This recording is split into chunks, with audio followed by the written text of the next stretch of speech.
Мы создали веб-сайт персональный для оказания услуг, и сейчас туда подключаем платежную систему Stripe. Поэтому найди на сайте Stripe, какие вообще политики, документы, описывающие услугу, описывающие сайт, описывающие юридическое лицо, должны присутствовать на сайте для того, чтобы Stripe можно было бы подключить к сайту. Дай мне конкретный URL, ну и может быть там несколько пояснений.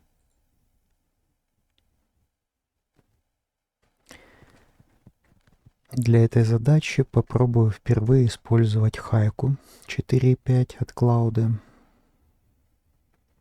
Мне кажется, что это простая задача. Она не относится к какой-то сложной. Окей. Найдена ссылка на Stripe. Пробуем зайти. Веб-сайт чек-лист. Отлично. Чек-лист есть. Детальное описание, не просто название. Для услуг особенно важно четко объяснить, что именно получит клиент, валюта платежа, контактная информация, политика выполнения заказов, предлагающие услуги на месте или будущие благодари. Так. Политика возвратов, политика доставки, политика отмены, ограничения юридические, раскрыть любые правовые, экспортные ограничения, политика приватности, адрес компании. Так, условия любых акций, безопасность платежей.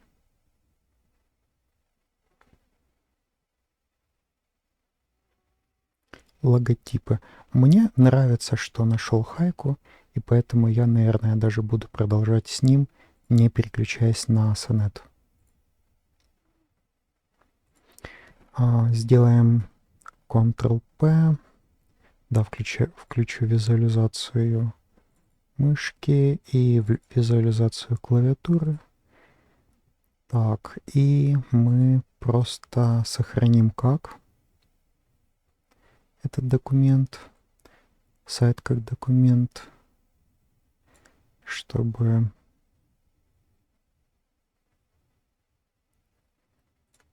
Получается, у нас в самом конце есть раскрывающиеся списки. Хорошо, что они все могут быть раскрыты, а не аккордеон. Что один открывается, остальные закрываются. Так, сейчас попробуем Ctrl-P. Вроде бы все открыты. Значит, в PDF все влезет, все поместится. Так, сохранить. И один. Это будет первая ссылка. И потом наша Terms and Conditions. Save. Сохранить. 2. И затягиваем это все в наш хайку.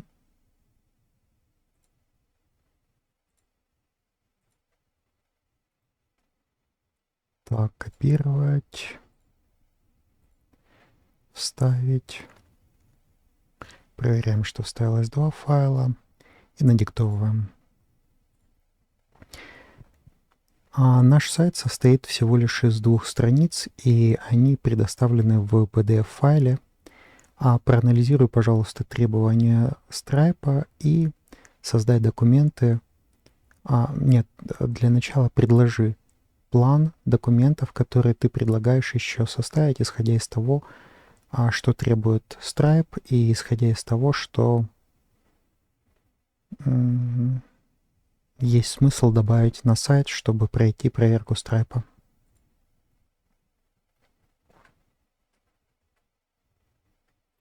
Так, и работаем через Хайку. Я думаю, что это все супер простые задачи, которые не требуют особенного размышления. Анализируют, формируют рекомендации. Все признаки размышления. Так, уже есть, отсутствует.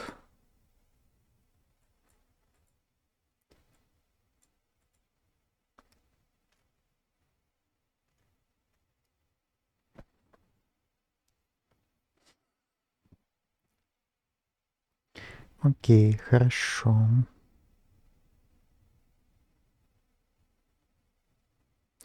Я думаю, для ответа на эти вопросы мы, наверное, будем подключать Sonnet, который будет внутри PyCharm. Запускаем PyCharm.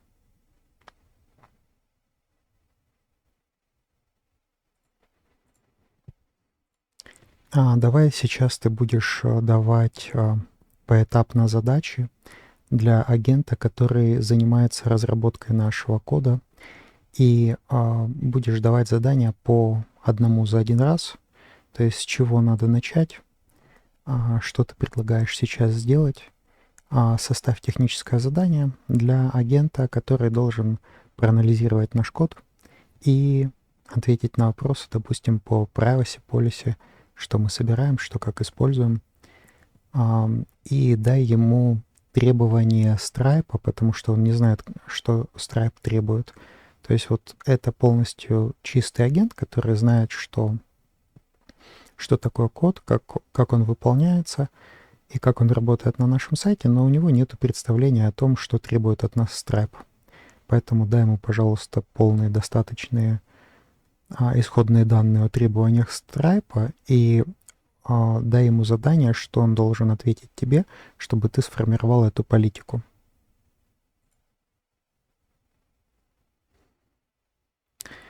Вот такой вот развернутый от нас ответ. Хорошо, что можем надиктовывать, не приходится печатать. И Хайку нам быстренько сразу формирует MD документик с тем, что там есть, а мы пока смотрим, что мы, где мы. Мы находимся внутри, этого проекта, свидетель факта, и мы пишем cloud. Так, капслок был включен, выключаем, но все равно отработал. Sonnet 4.6. Я думаю, нормально, можем использовать. Все файлы залиты на сервер, кроме того, который не используется. Так, возвращаемся в веб-версию и смотрим, что нам дает Хайку.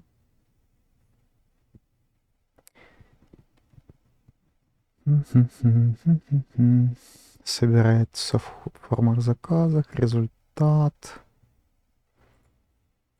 То есть он формирует privacy policy и задает вопросы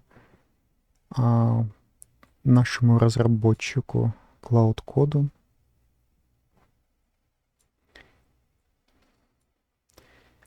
Контекст и цель, проект сайт. Сайт имеет 2 страницы. Ваша цель — анализ, составить подробный отчет. Ну, наверное, я вначале скопирую, а потом вставлю это сразу сюда и запущу. А потом, пока он будет работать, я почитаю, что написал веб-версия, пока думает Cloud-код внутри PyCharm, зная наш проект и имея доступ к файлам. Каждую сессию он забывает, что происходит, поэтому каждую сессию он обновляет информацию о проекте. Так, подробный отчет о том, какие данные собирают, как они обрабатываются, хранятся и используются, чтобы я смог создать privacy policy, соответствующую требованиям сайта. Требования Stripe к privacy policy и обработке данных. Основные требования Stripe. Stripe требует, чтобы все бизнесы, использующие их платежную систему, публиковали privacy policy, документ, описывающий сбор и использование персональных данных, Terms of Service, согласие пользователя. У нас уже есть Terms of Service and Public Offer. PCI Compliance Statement, заявление о безопасности платежей. Ну, я думаю, что у нас просто будет перенаправление на страницу платежной системы, и поэтому на нашей стороне, я не знаю, что должно быть. Мы ничего не собираем, мы сразу перенаправляем. Data Security Information как защищающаяся как защищаются данные пользователя. Data Retention Policy, как долго хранятся данные, когда удаляются. Third Party Data Sharing, какие третьи стороны получают доступ к данным. Окей, ну, главное мы получили. Хорошо, что мы начали изучать эти все требования после уже того, как дали задание Cloud-коду. Он еще думает. Специфические требования для сервисов подписки, поскольку ваш сервис имеет одноразовый платеж и повторяющая подписка на хранение. Stripe требует четко описать, как и когда берутся платежи, как отменяется подписка, что происходит с данными пользователя после отмены, сроки удаления данных. Ну, попросим искусственный интеллект нам это предоставить вариант. Требования по GDPR и законам о приватности. Stripe требует соответствие GDPR, если есть европейские клиенты, CCPA, Калифорния, USA, Utah, Privacy Law, поскольку мы в Юта. Угу, хорошо.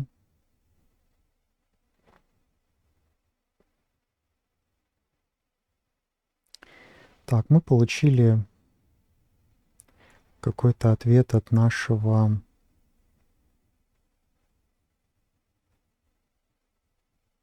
Cloud-кода, и, по-моему, он уже составил политику, так как он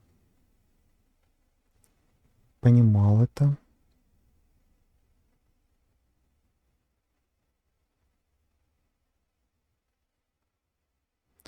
Ну, на самом деле он составил эти все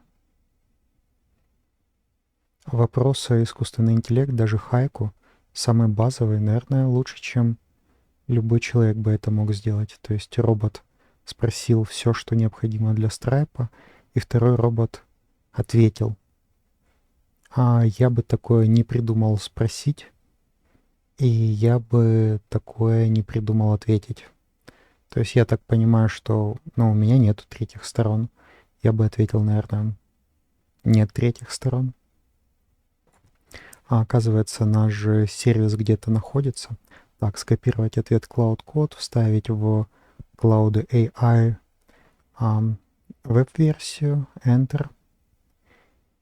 Ну, я восхищен на самом деле тем, что происходит. Отлично, агент выполнил анализ на высоком уровне. Я вижу детальный отчет с честным описанием текущего состояния MVP и планируемых функций, что агент правильно выявил. MVP статус честно указал, что email, доставка и полное хранилище еще не реализованы. Безопасность платежей. А правильно, карточные данные идут напрямую Stripe, не через ваш сервис PCI Compliance Level 1. Ага, то есть получается мы все равно должны соответствовать каким-то базовым PCI Compliance Level 1.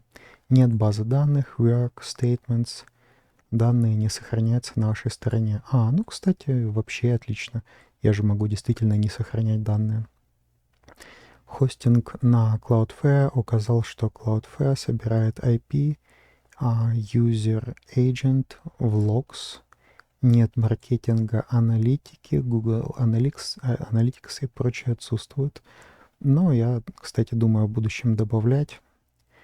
Третьи стороны правильно определил Stripe, Cloudflare и будущих провайдеров. Критические пробелы, которые нужно уточнить. Агент правильно выявил 7 ключевых решений, которые вам нужно принять. Уточняющие вопросы для меня. Run Provider, Remote Online Notarization, который провайдер будет... Мне, по-моему, больше всего нравится Proof. Они как-то быстрее всего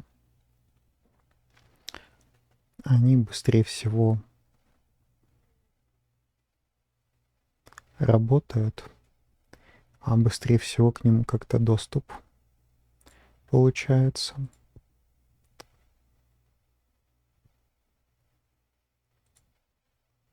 Да, по-моему, это они, которые быстрые.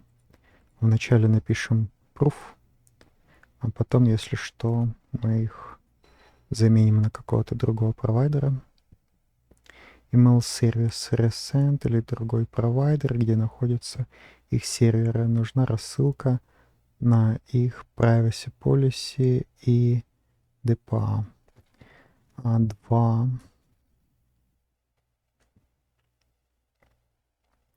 А может ли сам Stripe рассылать имейлы о факте списания?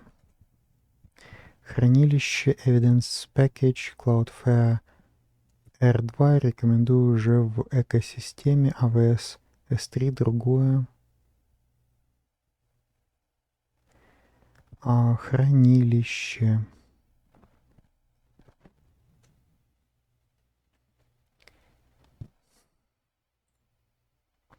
На данный момент я планирую хранить данные по отдельным клиентам в отдельных папках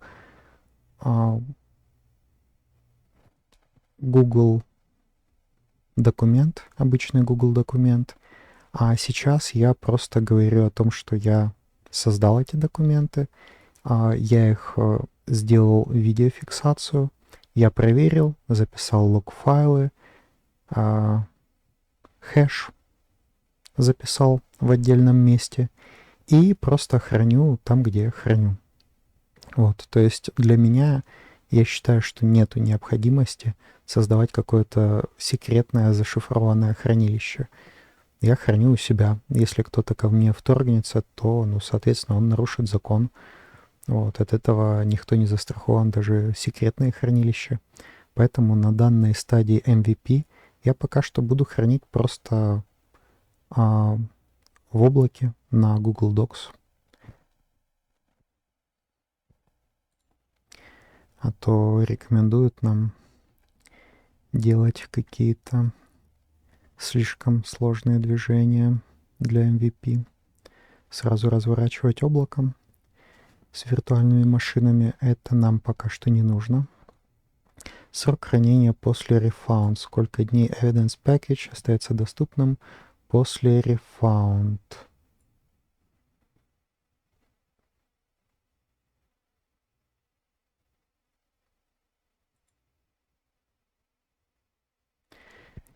Так, если человек попросил refound, то почему я должен что-то хранить?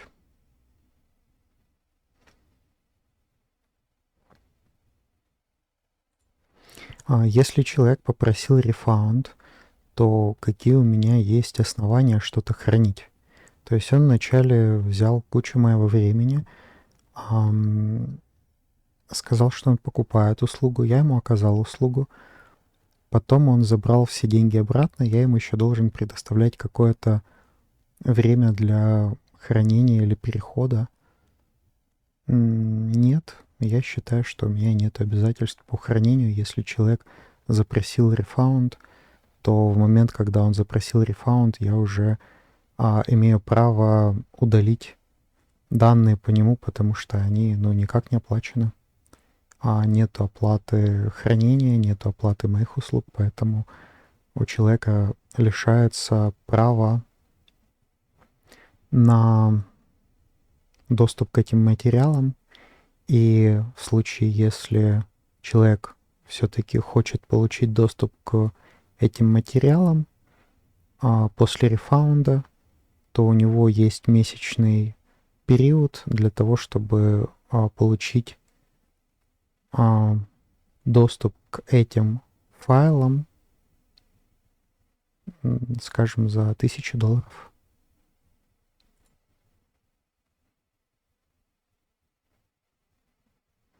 Наверное, так. Так, 5. Механизм отмены 5. Подписки через email, интеграция со Stripe. Я думаю, что если возможно, то я бы все завязывал напрямую со Stripe. То есть если это можно реализовывать, что люди зашли на email и с email перешли на Stripe и отвязали подписку, то это самый лучший вариант, чтобы не было взаимодействия с моим сайтом, чтобы они напрямую это все могли сделать, чтобы там все это происходило. Так, на пятый вопрос ответили. Возраст пользователей. Сервис только для 18+. Нужно добавить чекбокс в форму заказа. Нужно ли явное согласие?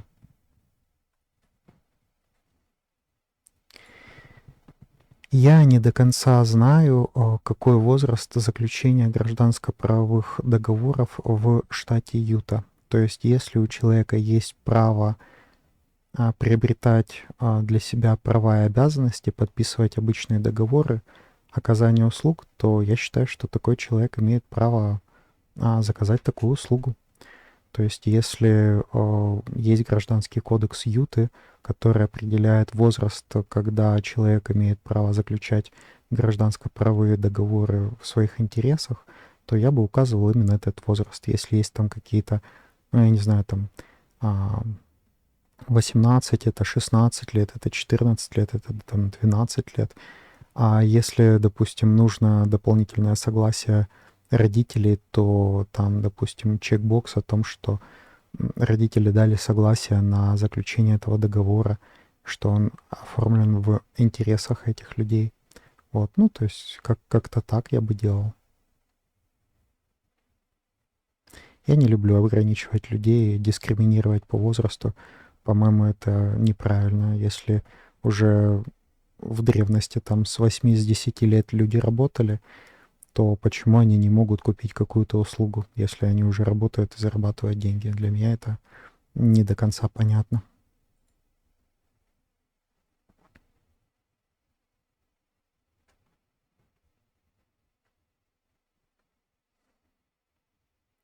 Cookies, баннер, Cloudflare, ставить технические cookies, например. Нужен ли cookies консерт баннер? Ну, да. Следующий шаг. Давайте я подготовлю для вас чистый список этих 7 вопросов в простой формате. Вы дадите ответы и сразу по каждому ответы. Ну вот я ему уже ответил на эти вопросы. Нажимаю Enter. Над следующим пунктом он предлагает сразу над следующим пунктом работать. Я бы хотел завершить конкретно этот пункт до самого конца.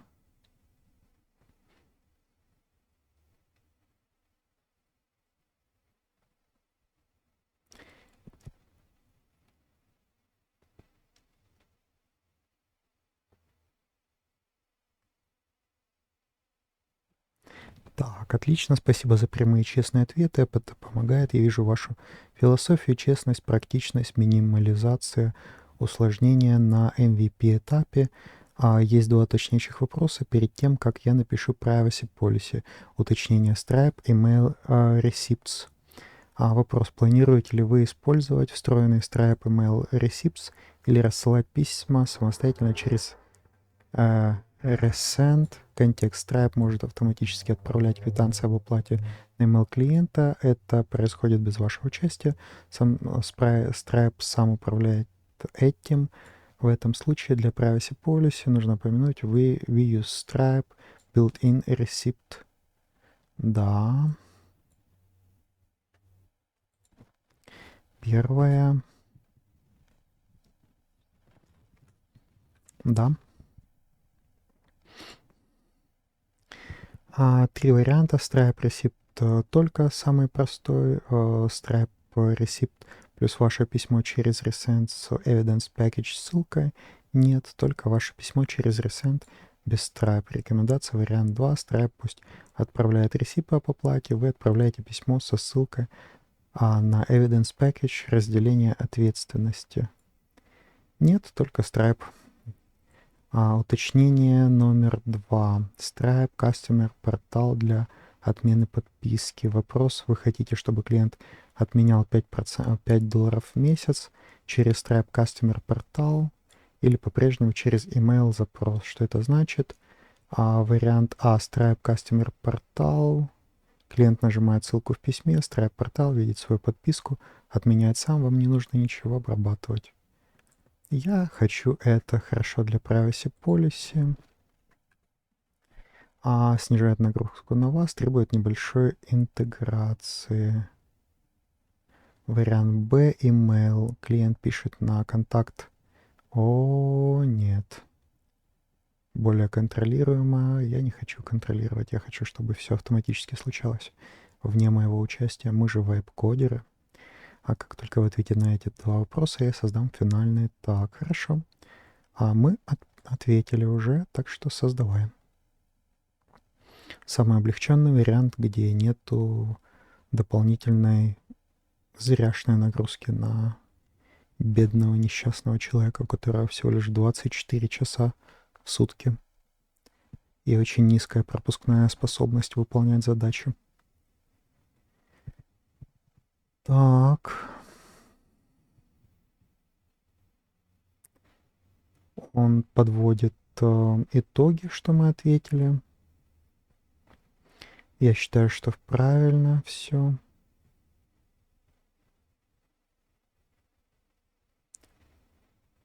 Так, хорошо.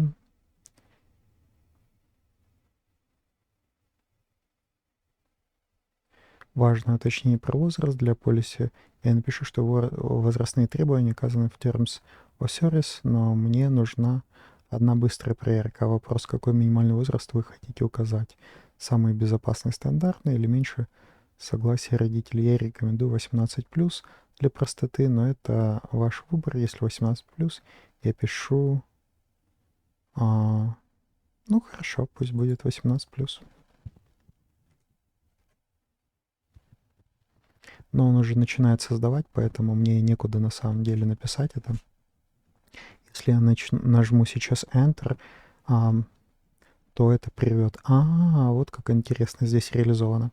Если я нажму Enter, Enter используется только для отправки сообщения. Сейчас, когда выполняется этот процесс, если Enter я нажму, то это ничего не сломает, потому что та же самая кнопка остановки на том же самом месте, если кликну, при наведении на ней написано Escape. То есть для прерывания рассуждения и создания документов используется на клавиатуре Escape. Для отправки новых данных используется Enter. Это мне очень нравится, как они это сделали. Молодцы. Так, он говорит, privacy policy создан, описывает, какие разделы там есть.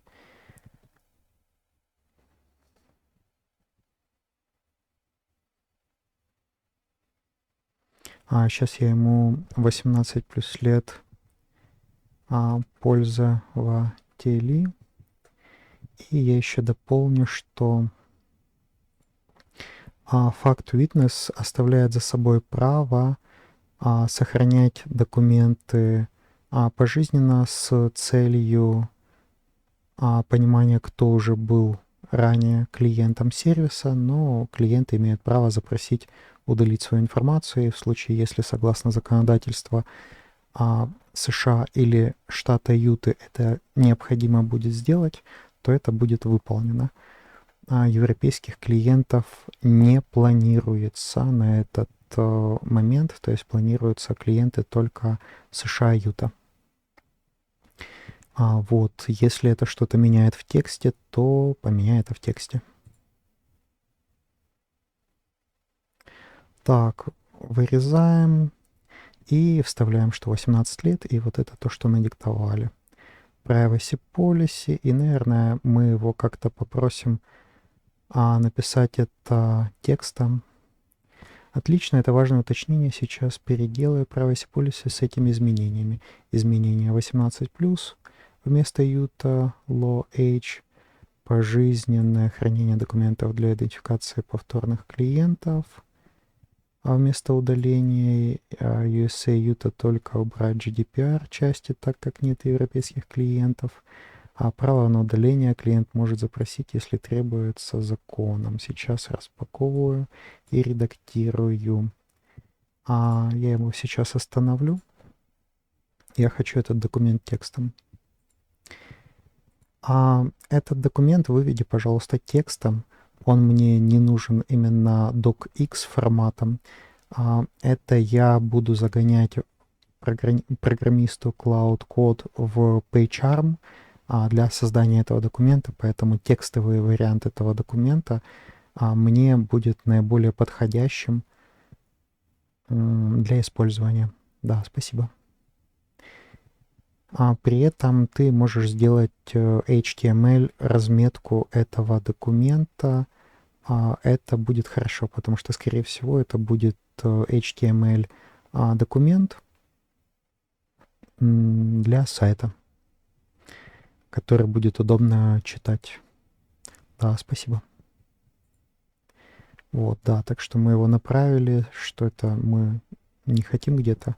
Поэтому я его прервал и заново запускаю, чтобы он это все сделал и пересобирал, чтобы он зря наши ресурсы и свои не тратил.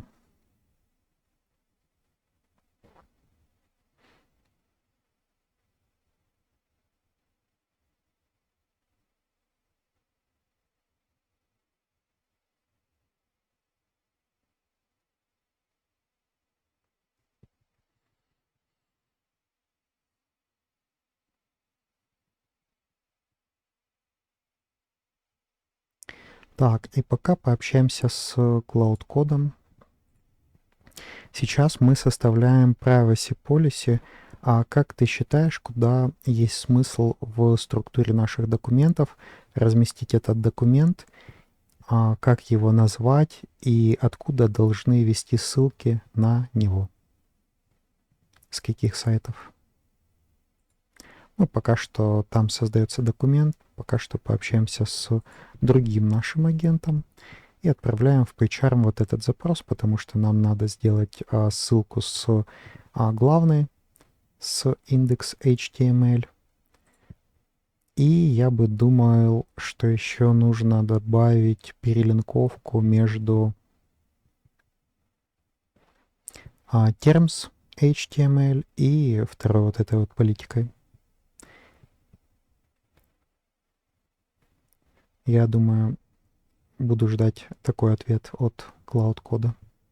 Так, хорошо. HTML разметку нам создает Хайку. Он сделал в наглядном виде, но вот здесь вот можно переключиться и посмотреть сразу в коде и как оно будет выглядеть.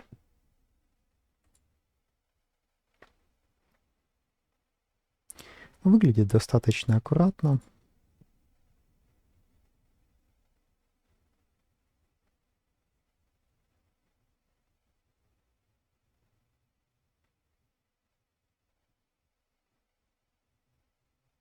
Выглядит вроде бы аккуратно и приятно.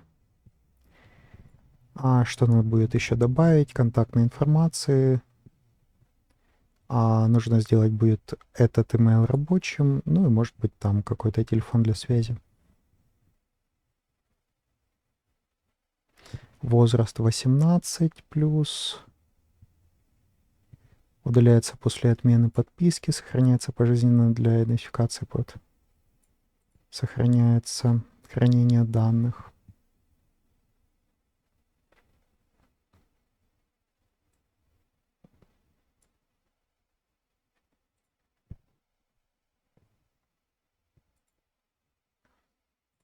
Давай сделаем так, что мы имеем право хранить личные данные пользователей и или то, что они хотели сохранить. То есть на наш выбор. Вот. А так сейчас получается, что мы пожизненно храним, но если мы удалим, мы захотим удалить, то мы должны иметь право удалить. Вот в этом направлении, пожалуйста, исправь документ, если сейчас это не так. Так, вот этот момент чуть-чуть отрегулировали. Что там еще? Раздел 6.1. 3 типа данных, 4 типа добавлен Client Records for Identification, GDPR упомянуто обширно, убрано полностью только USA Utah, раздел 7 Your Data Rights с GDPR, переписано Utah Data Rights, упором на пожизненное хранение. раздел International Data Transfers, Data Storage, Location and Service Area явно только США. Основные различия текста было-стало. 2 файла готовы к использованию. Privacy Policy готов для публикации и Privacy Policy тексты. Ага, то есть тут HTML и TXT, чистый текст без HTML тегов. Следующий шаг. Нам нужны 2 документа, PCI Compliance и Subscription Cancellation Policy. Так, ну мы вначале еще чуть-чуть доправим эти документы, а пока здесь посмотрим. Так, он выполняет наши договоренности и согласовывает с нами Cloud Code план. Файл и URL рекомендую. Privacy HTML, Fact Witness Privacy. Почему не Privacy Policy HTML? Короче, чище индустриальный стандарт. Stripe, Google и другие платформы при запросе URL политики ожидают именно Privacy или Privacy Policy. Оба работают, но Privacy лаконичнее. Окей. Заголовок документа, Privacy Policy. Ну, как тут и пишется, Fact Witness. Место в иерархии документов. Сейчас у нас 2 правовых документа, и они выполняют разные функции. Terms. А что мы делаем? Privacy. Какие данные? Они равноправные, не вложены друг в друга, при этом должны взаимно ссылаться. Добавить структуру и добавить ссылки на нашем сайте. Футер рядом с terms. Да, согласен. Форма заказа. Строка под кнопкой. Да, я думаю, правильно. Строка под кнопкой сейчас. Желательно success. Схема org, header, есть свойства. Поисковики и агрегаторы читают. Внешние платформы, откуда вести ссылки. Stripe Dashboard, приоритет. Номер 1. Stripe Dashboard, Settings, Business, Public Details. Есть поле Privacy Policy. Заполнение этого поля. Проходит ревью. Остальные платформы. Индексация. В отличие от Success, страница Privacy должна быть открыта для индексации и добавлена в sitemap XML, Stripe и другие. На самом деле я вначале расстроился, что он много написал, но все, что он написал, мне хорошо было вспомнить, перенапомнить для себя. Итого, минимальный чек-лист перед запуском: создать Privacy HTML, добавить ссылку на footer рядом с terms, обновить строку под кнопкой в форме, ввести URL в Stripe Dashboard. Единственное, что я у него спрошу, создадим ли мы отдельную папку для вот этих вот всех юридических документов. В случае, если мы планируем не просто один сайт, а мы еще планируем дополнительную последующую разбивку на более локальные какие-то разделы, то есть там, допустим, город такой-то, каунти такой-то, еще там какие-то подразделы, да, то есть это будет у нас мультилендинг, мультисайт, и контент именно постраничный, он может вырасти до где-то 100 страниц. Как ты считаешь, исходя из этого, есть ли смысл перенести какие-то наши файлы, политики и еще что-то в какую-то папку, в какую-то структуру, чтобы это было легко читаемо и легко управлять было этим кодом? Есть ли у тебя предложение? Все остальное, все, что ты описал выше, я все принимаю, согласен, и спасибо, что ты это все мне написал. Я совсем согласен. Так, вот польза от того, что мы вначале общаемся. Он всего лишь 39 секунд затратил на согласование архитектуры. проекта, я ему рассказал о будущих планах. То есть он знает факт, он может его прочитать, но я понимаю мои планы, которыми я должен с ним поделиться, чтобы он подумал уже в другом направлении. Сейчас он, скорее всего, мне предложит структуру папок под хранение разных страниц, разных политик, разных документов, чтобы не был какой-то единый мусорник. Все валяется в корне, и все как сейчас. То есть он предложил закинуть privacy HTML просто в корень. А сейчас, после моих наводящих таких вот вопросов, я думаю, он перепредложит уже более адекватную структуру. Ой, какие у него большие ответы, хорошие вопросы, правильный момент, сайт еще не запущен, значит реорганизация не ломает живые URL. Анализ ситуации. Сейчас проблем нет, файлов мало, проблемы появятся при росте до 100 страниц, если все останется в корне. Ну да, это неуправляемо. Предполагаемая структура, Success, sitemap, robots. Ну да, вот все, что необходимо в корне. Дальше legal, cities, accounts, assets, workers, ключевые решения и почему. Переезжает в legal, да. Отдельная папка не смешивается с контентом, да. Cities, прямо в корне, да. Можно сделать Salt Lake City. Но тогда при 20 городах корень снова засорится. Accounts, если аккаунт это партнер, персона, что нужно обновить при переезде, terms, HTML, 3 места с ссылкой, индекс, было, станет,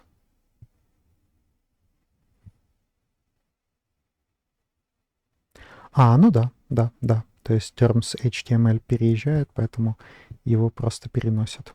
Нужно ли делать это все прямо сейчас, да, если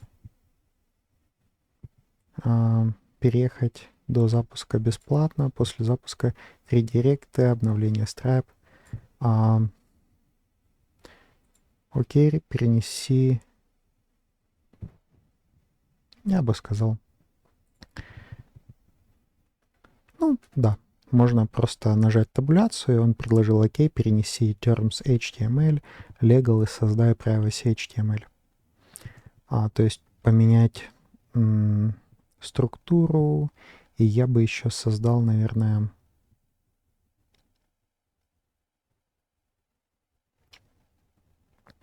cities. И в cities я бы создал MD документ, что сюда мы заносим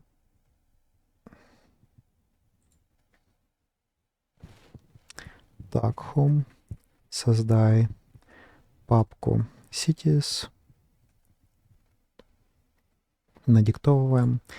Создаем внутри MD документ, что в эту папку мы сохраняем под страницы, которые созданы специально для какого-то города или для какого-то каунти.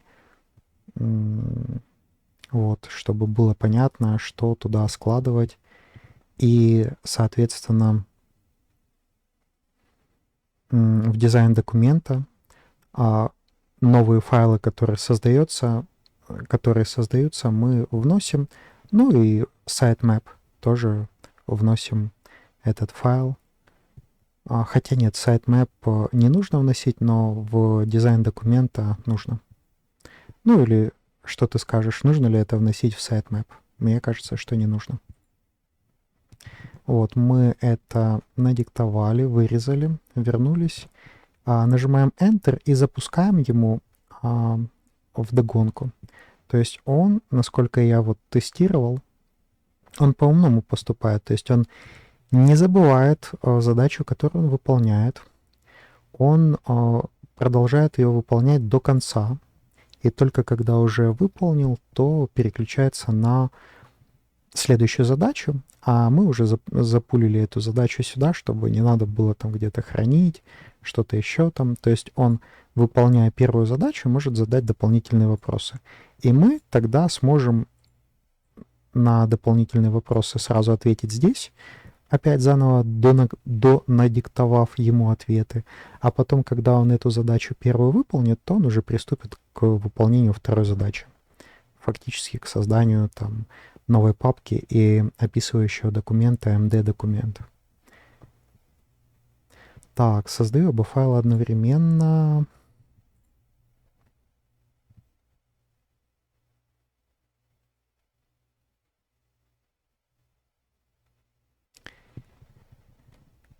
Ага, ну он просто переносит. Хорошо. Просто то, что он написал «создаю», меня чуть-чуть смутило, как будто бы он создает новый документ, но фактически он переносит уже существующий в...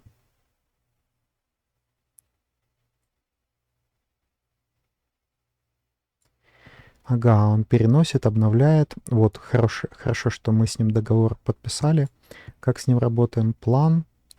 Создать legal privacy HTML, новый документ.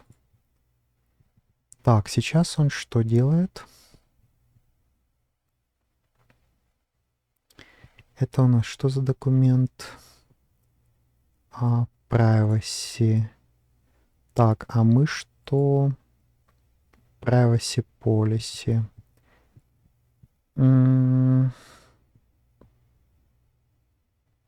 Я бы ему тогда дал.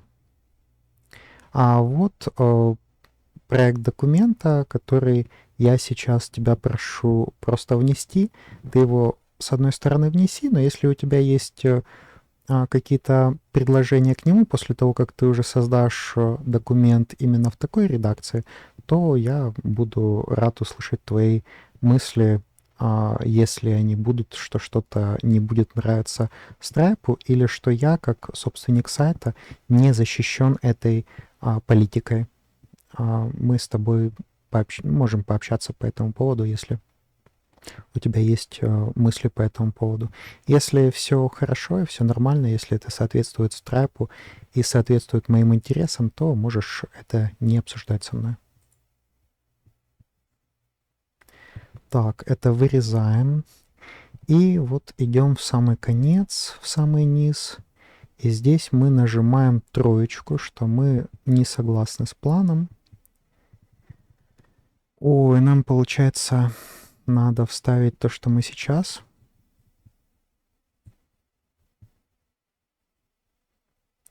И то, что мы до этого ему надиктовали, мы перенесем сюда.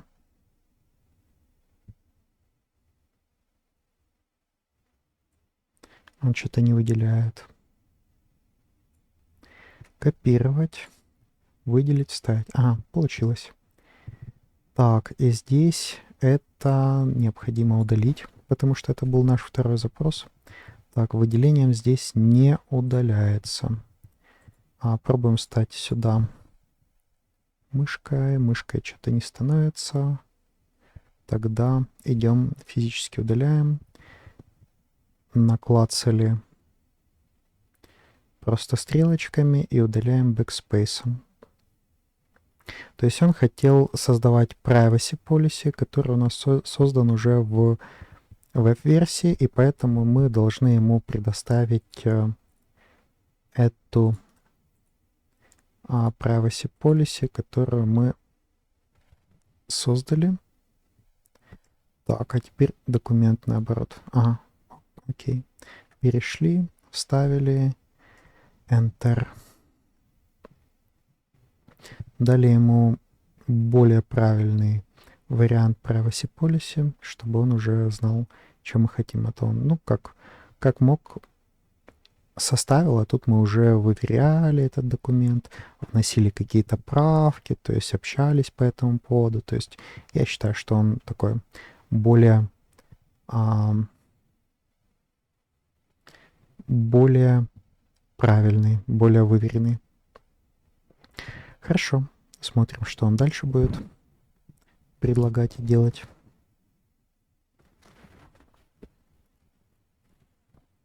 Создаю файл в точной редакции. Минимально добавлю только комментарии с путем правила проекта и canonical URL их в документе нет. Супер, молодец. То есть те правила, которые мы прописали для него, а контракт с искусственным интеллектом, он их выполняет. То есть у нас зашиты определенные правила создания проекта и правила создания кода. И в веб-версии нету этого контекста. А так как у нас есть здесь проект в PyCharm, там есть правила создания и формирования кода, то он говорит, что сейчас поправит под эти вот мои требования, размещенные локально, ту версию кода HTML-страницы, которая была создана при веб-версии Haiku. А сюда мы просто в Haiku сохранили тот запрос наш следующий про создание папки cities и MD-документ. Ну что, давайте посмотрим. Документ. Первая строка, мы должны увидеть относительный путь к файлу. Его нету. Но мы здесь видим legal privacy.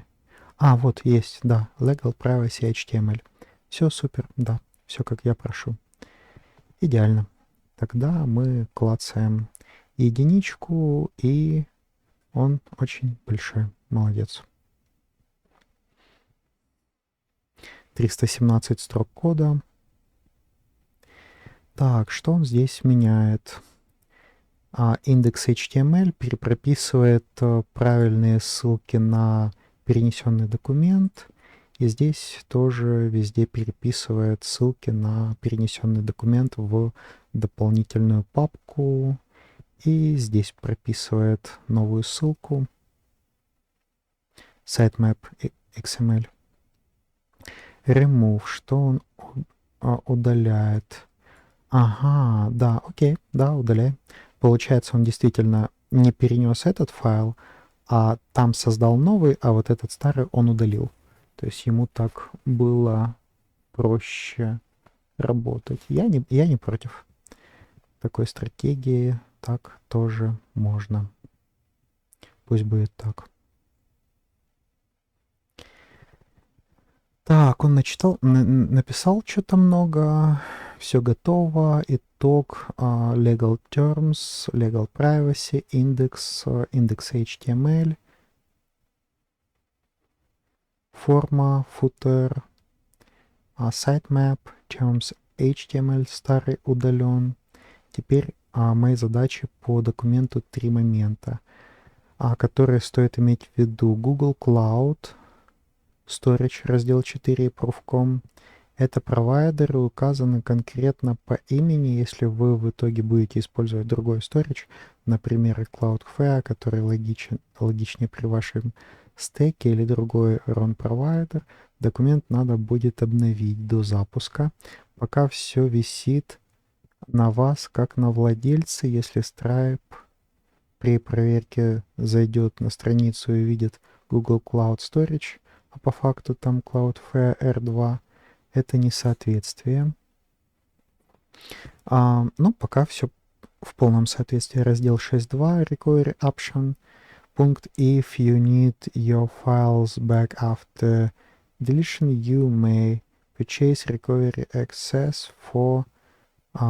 технически это предложение продать обратно то, что уже было оплачено. Stripe Dispute Team при рассмотрении чарджбеков теоретически может расценить это как unfair practice.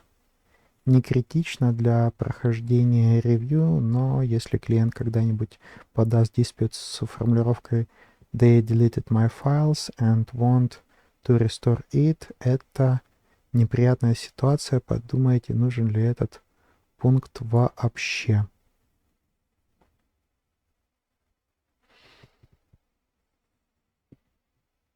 Ладно. 6.2. Давай удалим.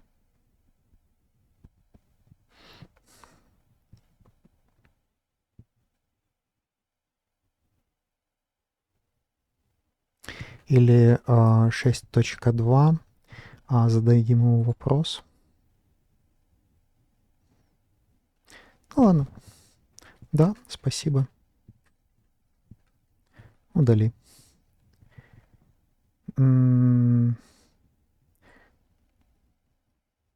Stripe превью смотрит именно на то, что политика есть, и она полная. С этой стороны проблем нет. Просто фиксируйте, если когда-нибудь появятся европейские клиенты, этот раздел нужно будет пересматривать.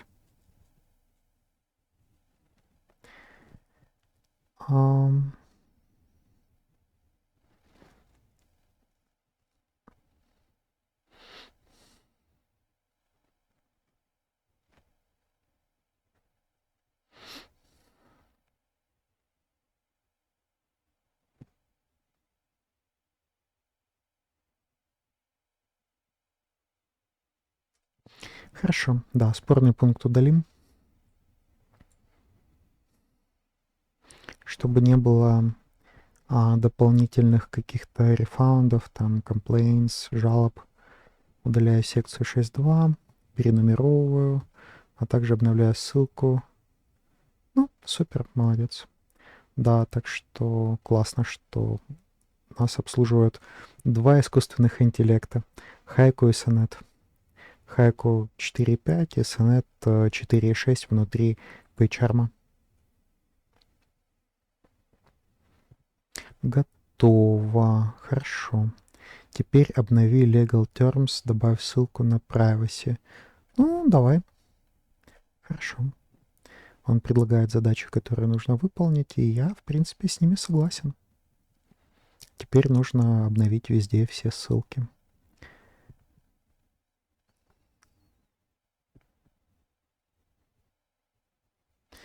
Ничего добавлять не нужно, все уже на месте. Добавь ссылку на privacy в Success HTML. Окей, да, давай. В принципе, сам сервис, он заинтересован, чтобы мы им пользовались и чтобы мы пользовались ресурсами. Да, принять, чтобы мы пользовались ресурсами искусственного интеллекта, поэтому предложить следующее действие для самого сервиса это выгодно.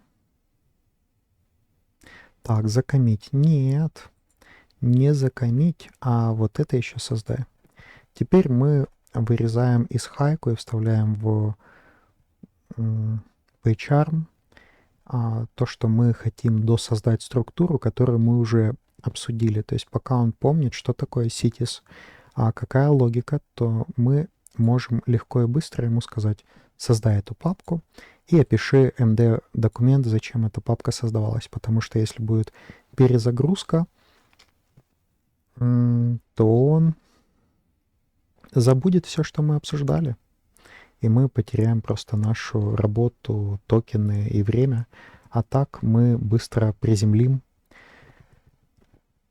Так, в эту папку складываются все подстраницы, привязанные к конкретному городу или к конкретному аккаунту партнера, что сюда идет.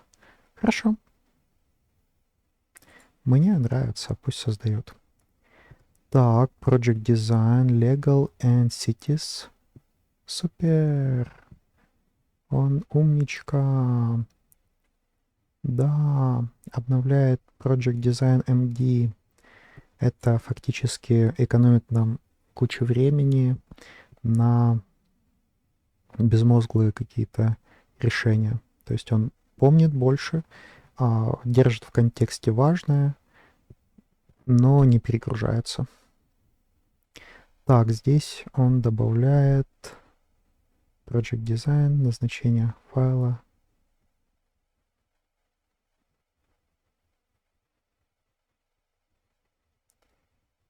Ага.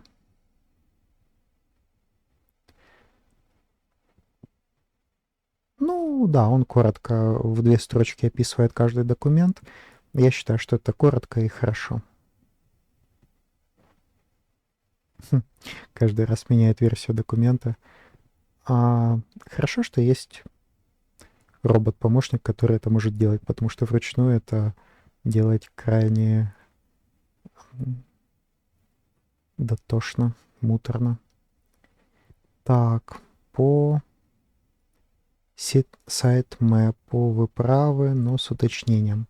Папку cities в sitemap добавить не нужно, папка не является страницей, но каждый конкретный файл, который вы туда положите, должен будет, это и есть точка входа для Google, именно поэтому sites readme md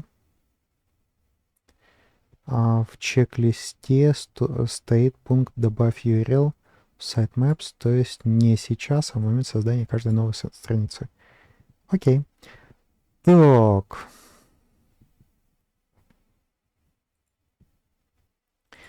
Предложи текст коммита.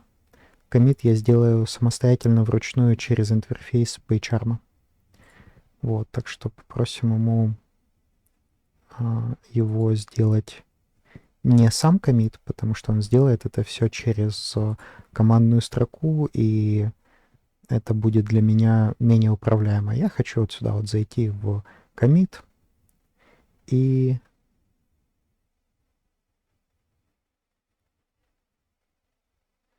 структура.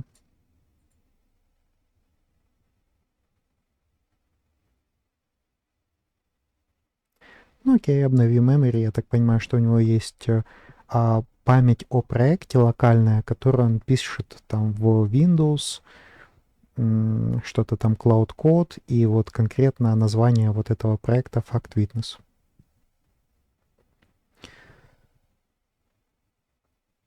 Ну, мне нравится, как он создал сообщение.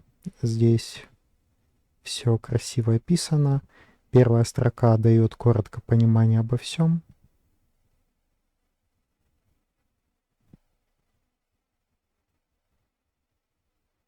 Он пишет, что обновилась в памяти, но память фактически это документ, который он обновляет. И потом он к нему обращается для того, чтобы вспомнить данные об этом проекте. Так, мы нажали, ничего не отобразилось, потому что у нас слишком высоко терминал был поднят. Его можно либо свернуть, либо вот так вот просто потянуть. Разворачиваем файлы, которые у нас уже коммитились. Так, а у нас еще есть те, которые unversioned. Здесь они сразу все вместе, поэтому лучше пойти сюда, там, где весь проект. Cities, Ctrl-Alt-A, добавить Legal, Ctrl-Alt-A, все вложенные. И теперь мы видим, что красненьких у нас есть только тот, который мы хотим, чтобы был в gitignore. И теперь вот они все здесь, и мы их отмечаем. Так, и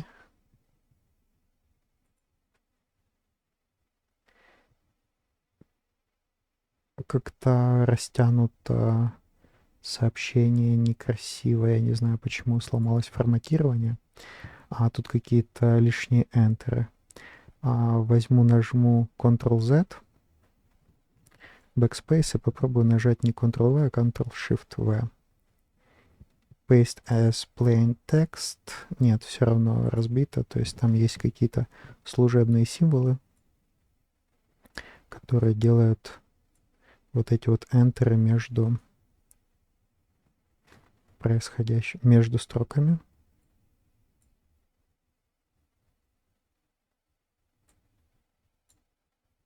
Но я думаю, смыслово и визуально это должно быть без энтеров, просто список. Это выглядит как список, и энтеры сейчас здесь удаляем просто.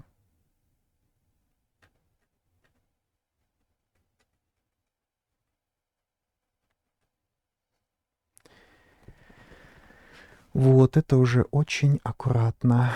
commit and push.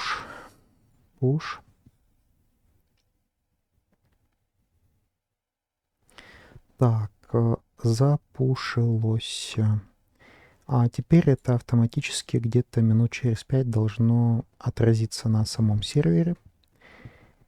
Если мы пойдем в самый конец документа Ctrl-End, то тут должна появиться дополнительная ссылка Ctrl-End с главной. И здесь должен появиться, кроме Terms and Service and Public Offer, еще должен появиться дополнительная гиперссылка на вторую политику. Я считаю, что приведение в соответствие с требованиями Stripe платежной системы сайт пройден. Так что я вас поздравляю. Это видео заканчивается. Пусть ваши проекты получаются. Финансового вам благополучия.